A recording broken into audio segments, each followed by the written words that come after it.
na Zambia.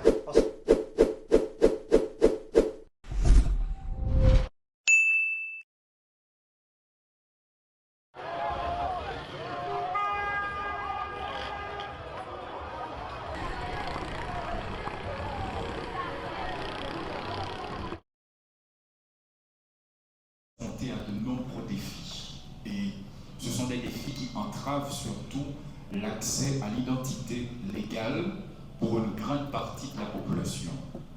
L'archaïsme, l'absence de modernisation, la fragmentation des registres, la faiblesse des infrastructures administratives et le manque de sensibilisation des citoyens, ce sont là des éléments importants dans le cadre de l'importance de l'enregistrement des actes d'état civil qui entraîne surtout une insécurité juridique persistante. C'est dans ce contexte, justement, que l'Organisation des citoyens pour une nouvelle Haïti a tenu à organiser ce grand forum qui vise surtout à réunir les acteurs concernés afin de débattre des défis et des opportunités liées à la réforme du système d'état civil en Haïti. L'objectif, bien sûr, ne vous posez pas la question, c'est de créer un espace de réflexion et de dialogue entre les acteurs étatiques, la société civile, les experts, les partenaires internationaux sur les réformes nécessaires afin de moderniser le système d'état civil en Haïti. Dans le cadre de cette activité, dans le cadre du déroulement de cette activité, nous aurons différentes interventions, mais les trois interventions les plus importantes qui vous permettront de débattre, mes très chers amis, ce sont les trois panels. D'abord, nous aurons un panel sur le cadre normatif et opérationnel du système d'état civil en Haïti, défis et perspectives.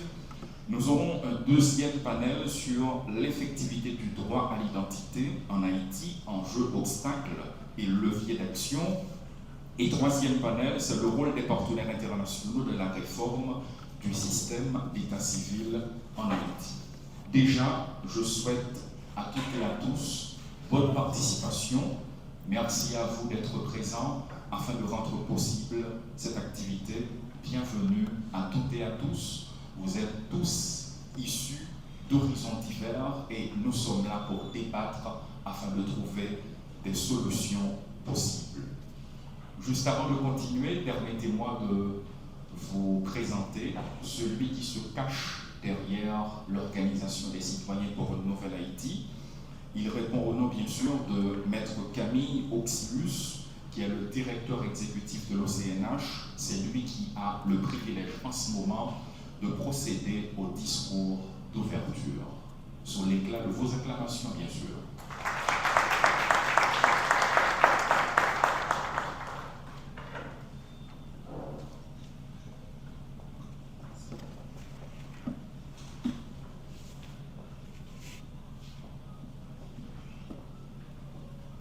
Mesdames, Messieurs, conformément aux instruments internationaux, régionaux et nationaux, Haïti s'est engagé à grandir les droits humains, notamment les droits à l'identité.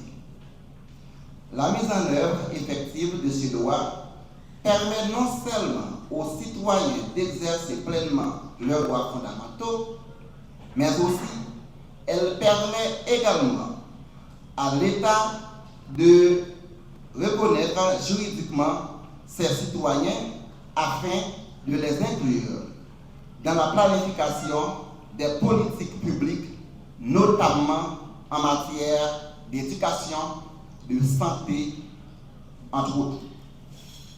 Lors de l'examen périodique universel EPI, en mars 2022, l'État haïtien a accepté les recommandations de la République dominicaine et du CIMOS-l'Est visant à donner effet aux dispositions des articles 16 et 24 du Pacte international relatif aux droits civils et politiques. Ces recommandations portent sur la garantie des droits à l'état civil, à l'identité et à l'enregistrement, ainsi qu'à l'amélioration du système d'état civil haïtien. Cependant, malgré ces engagements, l'Organisation des citoyens pour une nouvelle Haïti, dans le cadre de ses activités de suivi, une aggravation de la situation de l'état civil en Haïti, ce que l'OCNH constate. Les bureaux d'état civil, notamment en province, sont livrés à eux-mêmes. Le cadre juridique en vigueur est obsolète. Les agents manquent de formation et les conditions salariales précaires compromettent sérieusement le bon fonctionnement du système d'état civil haïtien. Mesdames, Messieurs, en ce 10 juin 2025, l'OCNH poursuit son plaidoyer à travers l'organisation de ce forum départemental dans la continuité de ceux qui ont déjà rencontré un franc succès dans le département du Nord-Est et de la Grand'Anse.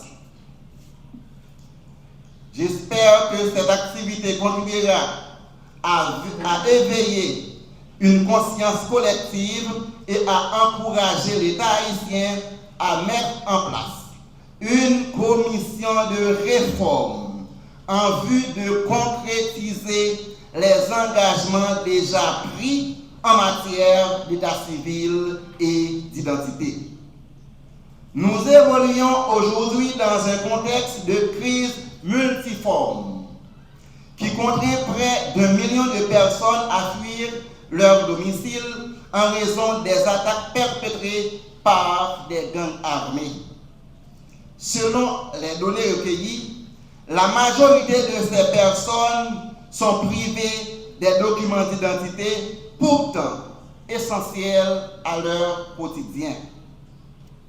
Mesdames, Messieurs, il est urgent d'engager cette réforme en vue de mieux répondre aux enjeux liés à l'identité, particulièrement face aux défis structurels et conjoncturels auxquels le système d'état civil haïtien est confronté. Il ne s'agit pas d'une faveur, mais bien la mise en œuvre des droits humains, d'autant plus que le droit à l'identité est un droit transversal. Mesdames, Messieurs, je tiens à vous remercier pour l'intérêt que vous portez aux droits humains, ainsi que pour la manière dont vous contribuerez à cette réforme qui constitue une cause juste et noble. Sur ce, je déclare ouvert le forum. Merci.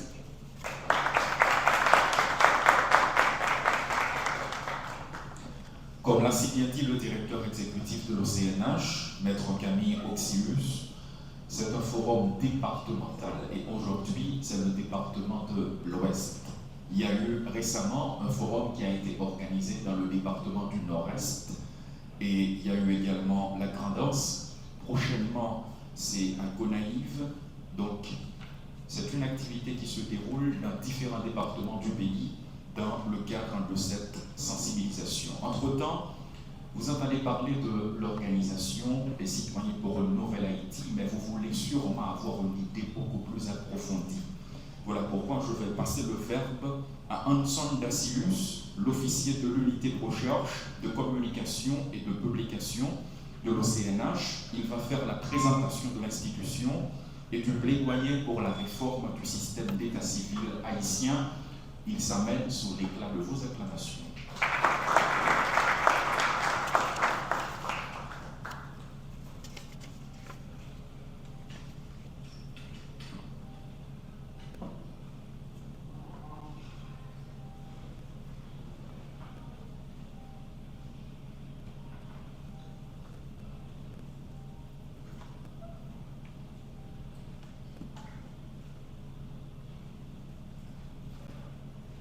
quelques arrangements techniques pour vous faciliter une meilleure compréhension.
De silence.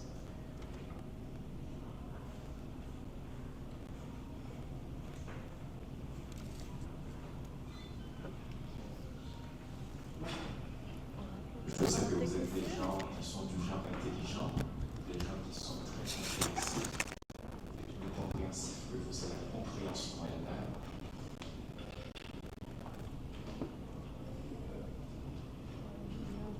Voilà, tout ce qu'il lui fallait, c'était une femme.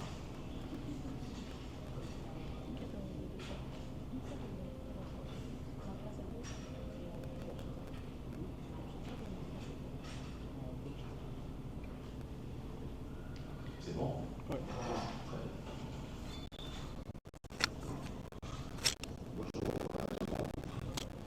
Bonjour, c'est un plaisir pour moi d'être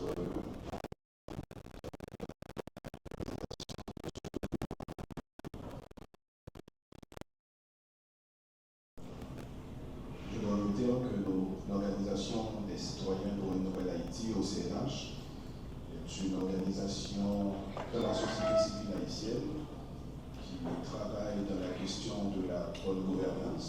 Nous travaillons dans la gouvernance judiciaire et nous travaillons également sur la question des violences basées sur le genre et nous travaillons également sur le droit à l'identité. Et c'est la raison pour laquelle vous êtes invités aujourd'hui. Alors, parler de présentation du document de plaidoyer pour la réforme du système d'état civil en Haïti, nous ne sommes pas ici parce que nous voulons faire de la bonne presse, mais c'est parce que tout simplement la question de l'identité fait partie de l'un de notre domaine d'intervention, à savoir le droit à l'identité. Et cette question également fait partie de notre axe prioritaire pour l'année 2025 et 2027. Et avant d'entrer dans le document, il convient d'abord de préciser que l'état civil, c'est une expression. Cela désigne l'ensemble des informations relatives à la personne, telles que son nom, son prénom, sa date de naissance et lieu de naissance. Et cela également concerne d'autres éléments permettant d'identifier la personne. En d'autres termes, l'état civil constitue une base essentielle pour la reconnaissance juridique et sociale des individus. À cette définition, il faut comprendre également que l'état civil peut aussi envoyer aux démarches administratives, aux structures et aux services qui assurent la gestion.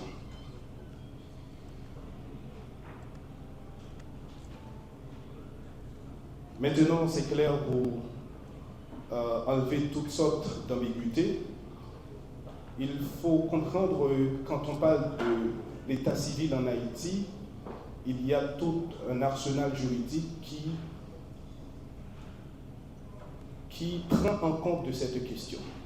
Nous avons la Constitution, nous avons le Code civil haïtien qui date depuis 1825, et nous avons également le petit guide à l'usage des officiers d'état civil qui est rédigé par le ministère de la Justice en juillet 1884.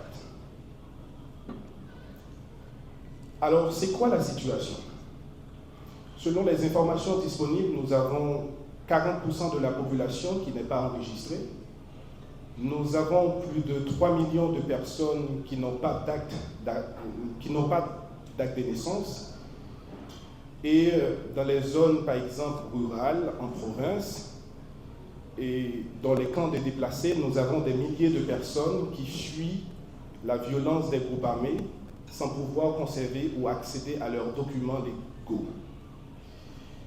Et sans ces documents, ces citoyens vivent dans une sorte d'exclusion et sont incapables de voter, par exemple, dans un contexte d'élection, et d'envoyer également leurs enfants à l'école ou de bénéficier des soins médicaux. Il s'agit là d'une violation des articles 6 et 15 de la Déclaration universelle des droits de l'homme. En termes de défis, nous pouvons dire que l'état civil actuellement repose, comme je l'ai dit tantôt, sur un code civil obsolète qui n'est pas adapté aux nouvelles réalités du pays. Les procédures sont bureaucratiques et elles sont coûteuses et centralisées à Port-au-Prince. Il faut également souligner la place de la corruption, l'absence ou manque de formation des personnels et l'absence d'infrastructures modernes pour rendre l'accès aux documents accessible aux citoyens. Et au niveau de l'OCNH, nous avons déjà réalisé beaucoup d'enquêtes sur la question, puisque je dis tout à l'heure que cette thématique fait partie de notre axe prioritaire. Nous avons mené une enquête en 2024 auprès de 5 sites de déplacés à Port-au-Prince. Il ressort que environ 733 familles avaient perdu 952 actes d'état civil à cause de conflits armés. Et nous ne sommes pas restés là. Comme vous avez en votre possession, il y a d'autres rapports qui, normalement, font état de la situation et de l'état civil dans le pays. Rapidement, vous allez comprendre que ces chiffres ne sont pas simplement des statistiques, mais il faut voir qu'il y a des vies humaines qui restent suspendues dans l'ombre de l'injustice. C'est pourquoi, sur la base de notre travail de monitoring, de rapportage, nous sommes convenus que la question d'état civil, c'est une nécessité et de ce fait, il faut qu'il y ait une réforme. Une réforme de l'état civil est une urgence nationale parce que cela permettra aux citoyens de jouir leurs droits fondamentaux. Cela va également renforcer la question de la démocratie dans le pays, mais ça va également permettre à l'État d'élaborer des politiques publiques plus efficaces, basées sur des données démographiques précises. Devant cette situation, nous faisons des propositions. À court terme, l'OCNH pense qu'il faut sensibiliser les autorités, et c'est ce que nous faisons, et également la population à l'importance de l'état civil. Il faut par exemple la simplification de l'accès aux documents d'état civil à travers des initiatives locales temporaires, À moyen terme et à long terme, nous pensons qu'il faut l'adoption d'une loi modernisant la question de l'état civil dans le pays. Il faut par exemple la numérisation du système, garantir l'universalité de l'enregistrement et entre autres. Et pour ce faire, beaucoup d'actions sont visées. Nous publions des rapports, il y a des statistiques, nous avons des témoignages et aujourd'hui, dans le cadre de ce forum, comme vous pouvez le constater, et c'est également dans le cadre de notre plan stratégique 2025-2027, nous avons comme action à organiser des forums communautaires, alors des ateliers communautaires et des forums dans 10 départements du pays.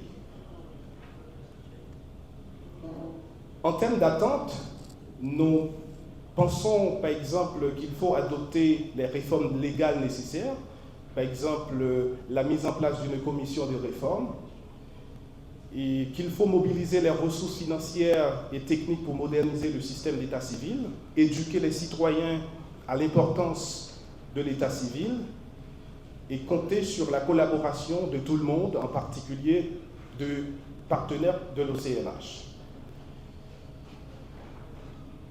En fait, mesdames, messieurs, je veux vous dire que sans acte d'état civil, il n'y a pas d'existence légale. C'est-à-dire, si les citoyens n'ont pas d'acte de naissance, l'État ne les reconnaît pas. Chaque enfant qui naît sans enregistrement, chaque adulte qui meurt sans trace légale, c'est une tâche sur notre conscience collective si nous ne le faisons pas. Donc, réformer l'état civil en Haïti, c'est non seulement respecter nos engagements sur le plan international en matière de droits humains, mais c'est surtout bâtir une Haïti où chaque citoyen compte, où chaque citoyen est reconnu et a une voix. Et de ce fait, nous avons le devoir moral, politique et historique d'agir. Et si nous agissons bien pour que l'état civil soit vraiment effectif dans le pays, nous pouvons normalement dire que Haïti arrive à respecter non seulement les recommandations lors de l'examen périodique universel formulé par la République dominicaine et Timor-Leste, mais également nous arrivons à répondre aux engagements tant nationaux, régionaux et internationaux en matière de droits humains. Je vous remercie.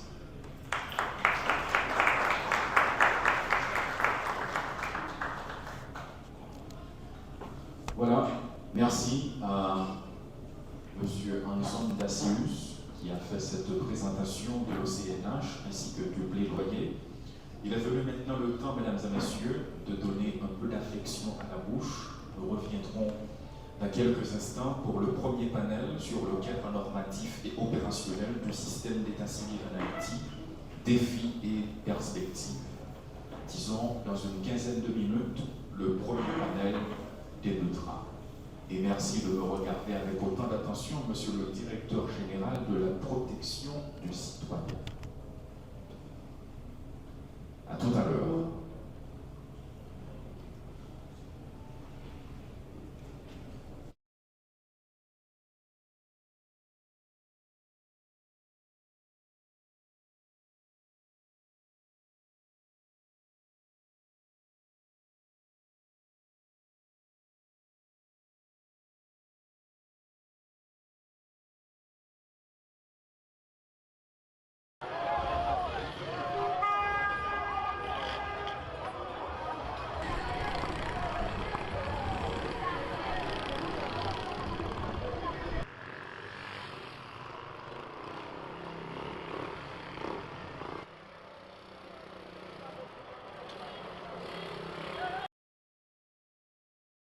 Office protection. Pas rater un rien dans un abdia.